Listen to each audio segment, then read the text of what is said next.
Please, we can welcome Aron Wellman, Eclipse Thoroughbred partners to the show, and the meet well underway, and some big wins and some disappointment, the garden variety Saratoga action. Absolutely. It's the toughest place in the country, if not the world, to come to and do well. So we're very pleased with the start that we've had, and we're just a few strides away from making it really monumental. But overall, we're extremely happy with our first 2 weeks of the meet. Well, that included, of course, one of the races we'll probably watch, and that was last Sunday, Carolina, and the win in the Shoe V. Day before, of course, in the Jim Dandy, Destin partnered up with Twin Creeks, and at the Belmont, which we'll actually probably watch. I was so impressed with you and the partners in Twin Creeks, and the way in which you took as narrow a beat as anybody would. But Carolina has really turned into one of the elites right now in the distaff division. Talk about her development and the fun you've had with her, specifically at Saratoga. She's been a very special filly for our operation for really going on 3 seasons now. It all started 2 summers ago when we debuted her. I think it was the second weekend of the meet, going 7/8 in the slop. She ran a bang-up race that day, actually ran a very sneaky good figure, and we thought she could run going into that, but until they prove it on the racetrack, it's all a mystery, really. But she definitely overcame some major adversity in her debut. In fact, we thought so much of her that we had her entered in the spin-away as a maiden. She was actually 3-1 on the morning line that day, and we scratched her the morning of the race. It was a big disappointment at the time, but it really proved to be a blessing in disguise because we gave her a little bit of time. She had a very minor shin issue, and we really thought that we had an Oaks filly on our hands, and she wasn't quite ready for the Oaks. She did win an A other than on the Oaks undercard that probably was good enough to win the Oaks that day, but it all worked out really, really well in the end. She's a 3-time Grade 1 winner, and it was nice to see her take care of business in the Shoe V the other day. She, you can get the sense, is a horse that does not mind the work either. It does seem that as she's matured, I mean, she's been durable.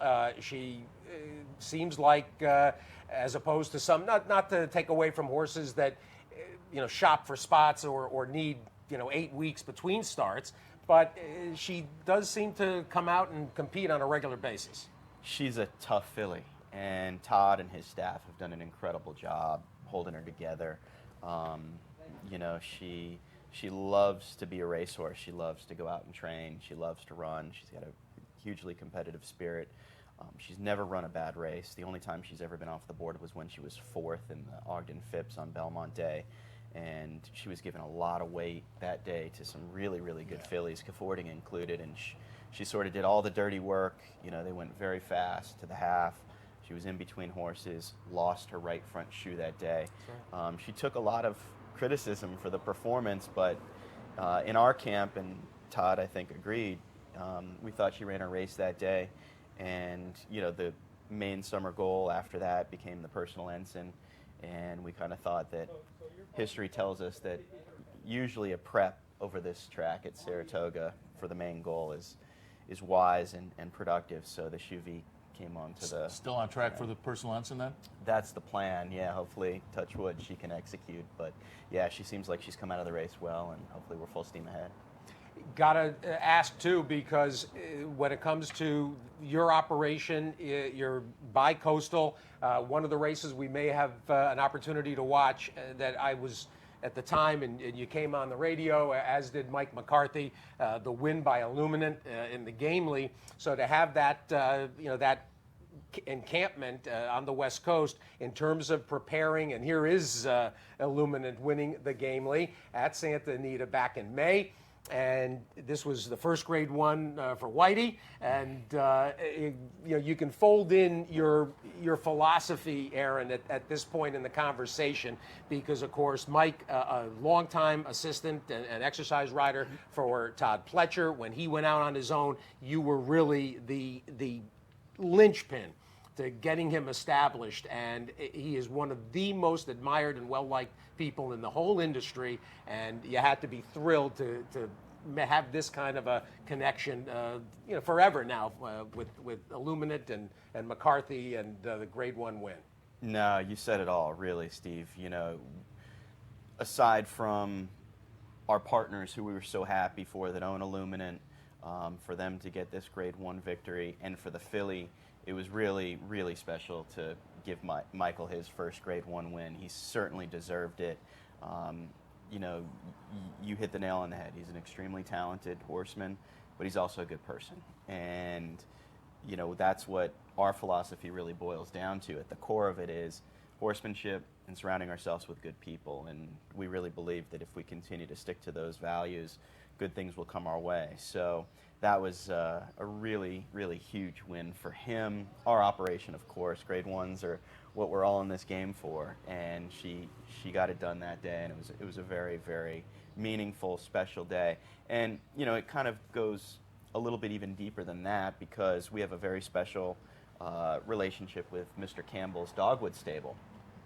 We did a joint venture with Dogwood a couple years ago, which has been an incredibly humbling experience to be so closely associated with Mr. Campbell and his operation. And I think Todd Pletcher will attest to this, Mr. Campbell was very integral in getting Todd off the ground when he had left Dwayne Lucas. I can only hope that over the course of time, Eclipse can play as vital of a role in Mr. McCarthy's career as Dogwood was for Todd. So, we sort of followed that lead Mr. Campbell set, and obviously that's turned out extremely well, and he's been a great mentor and a great partner, so we want to try to do that for other good people as well. Talk a little bit about this level. You're at the Grade 1 level. We watched a couple of those wins. Talk a little bit about a partnership and how you work with your trainers at that upper level. If you're running claimers, I'm assuming you rely on the condition book and the trainer looking at it a little more. But how do you, when you have runners at the top end, how do you work with the trainers to decide which spots to go to? The good ones are the easier of the variety of horses to manage. They sort of tell you when they're ready to roll, and when you know that they've got Grade 1 talent and a Grade 1 mind, and they can gel that together. All we can do is mess it up from there. So the best thing to do is do your best to listen to when the horse is going well, pick the right spots if you can, and hope that it all works out. When you've got a guy like Todd Pletcher, who has the vast majority of our horses across the country, and specifically on the East Coast, Todd, he's just got such an incredible instinct and gauge on his horses that, obviously he and I consult on a frequent basis. Thankfully, we've got a lot of horses to talk about, and good ones at that. Hopefully we could keep that the norm. But, it's really about just trying to always keep the horse first. If you can keep the horse first, more times than not, you're going to do the right thing by them, and they're going to pay you back for it.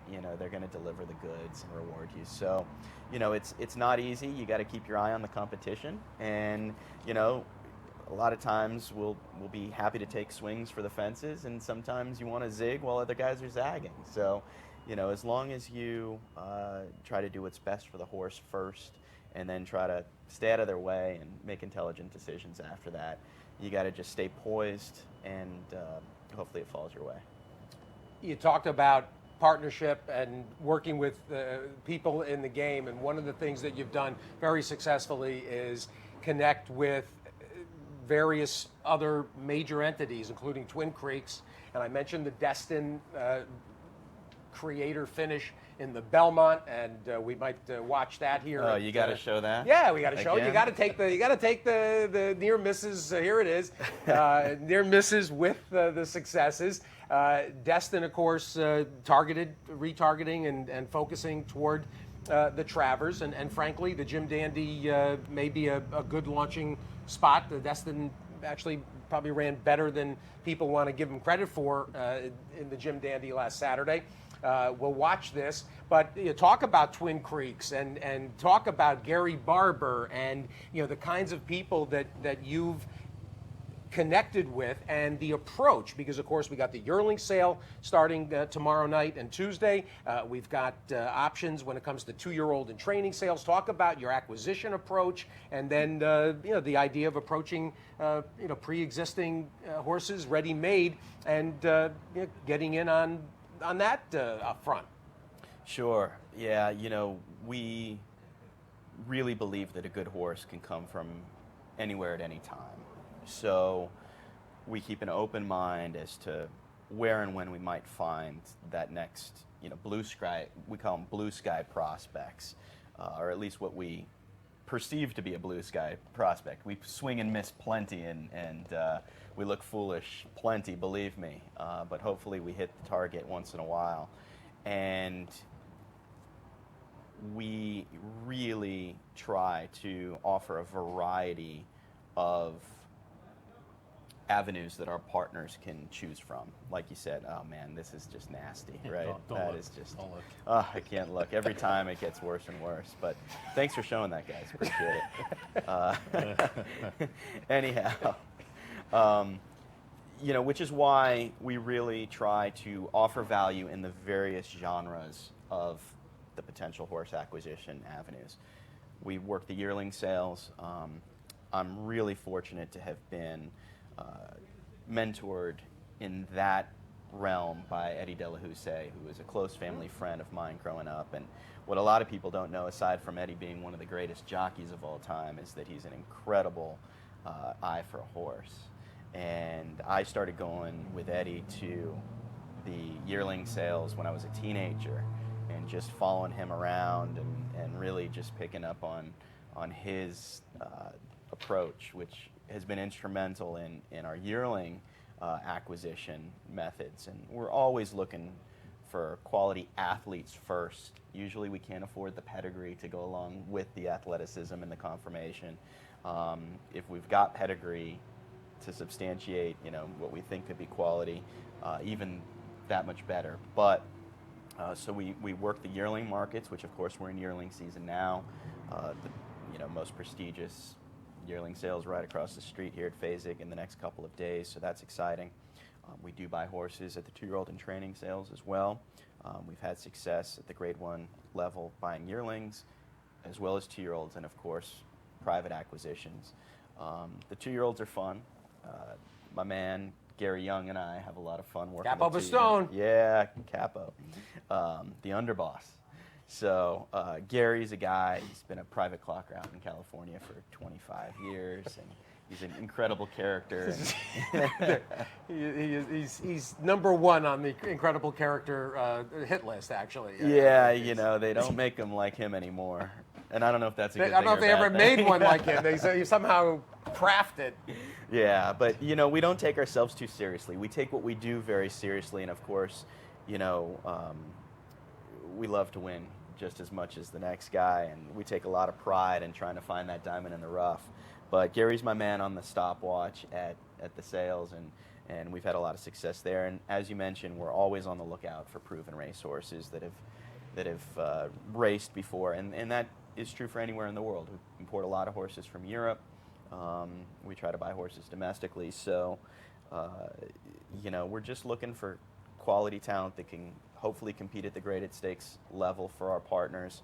This is where they want to be. They want to be on the big stage at Saratoga, at Del Mar, Churchill Downs, Belmont Park, down at Gulfstream. So if we can continue to put them on that stage and hopefully have them hoisting trophies once in a while, that's really what our mission is. Well, the opportunity with Eclipse, if you haven't visited their website, eclipsetbpartners.com, operated at the highest level with tremendous class, and one of the really easy people to root for in the sport, Aron Wellman. And all you had to do was see the picture I put up literally minutes after the Belmont of you, Steve Davison, and Randy Goulat.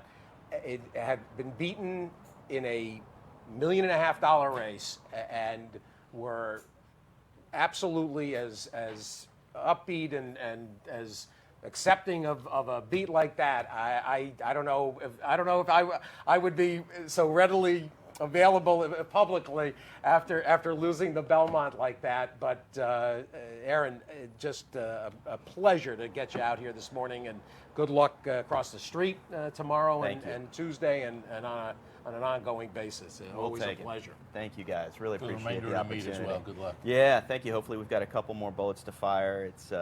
It's fun to be up here. My business partner in Eclipse, Brian Spearman, is actually a Saratoga native, believe it or not. I didn't know that. And so he's been with me as a business partner in Eclipse the last 2 seasons, and we had a really nice season last year, and we're off to a great start. So it's good to deliver the goods up here, that's for sure. You got a 2-year-old you can whisper about?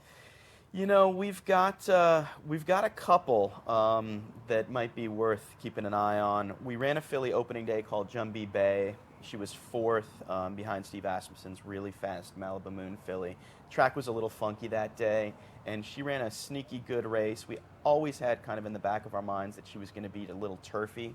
We breezed her on the turf this past week, and hopefully she's going to come back on Friday. I think she should be double tough unless she runs into a buzzsaw on Friday. And then we've got a nice Tapit colt that's coming around in the next couple of weeks named Taprit.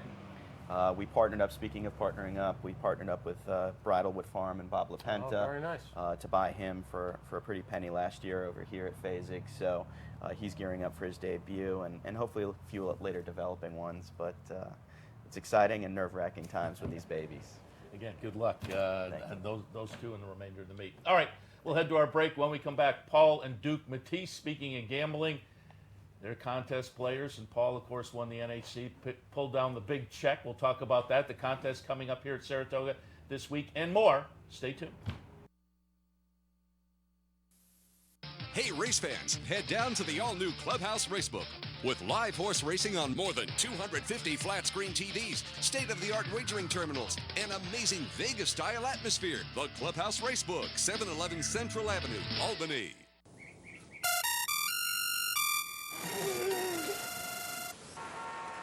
Come